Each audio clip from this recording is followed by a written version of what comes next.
أعوذ بالله من الشيطان الرجيم சபிக்கப்பட்ட ஷைத்தானை விட்டு அல்லாஹ்விடம் நான் பாதுகாப்பு தேடுகின்றேன்.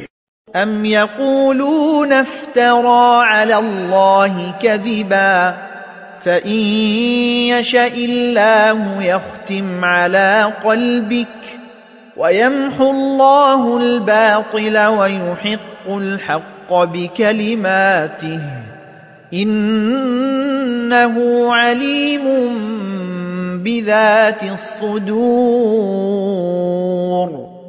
அல்லது இந்த மனிதர் அல்லாஹ்வின் மீது பொய் புனைந்துரைக்கிறார் என்று இவர்கள் கூறுகின்றார்களா? அல்லாஹ் நாடினால் உம்முடைய இதயத்தின் மீது முத்திரையிட்டிருப்பான். அவன் பொய்மையை அழித்து தன் வார்த்தைகளால் மெய்மையை நிலைநாட்டுபவனாயிருக்கின்றான். திண்ணமாக உள்ளங்களில் மறைந்திருக்கும் ரகசியத்தை அவன் நன்கு அறிகின்றான். وهو الذي يقبل التوبة عن عباده ويعفو عن السيئات ويعلم ما تفعلون. மேலும் அவனே தன் அடிமைகளின் பாவமன்னிப்பு கோரிக்கையை ஏற்றுக்கொள்கின்றான். மேலும் அவர்களின் குற்றங்களை பொறுத்தருளுகின்றான்.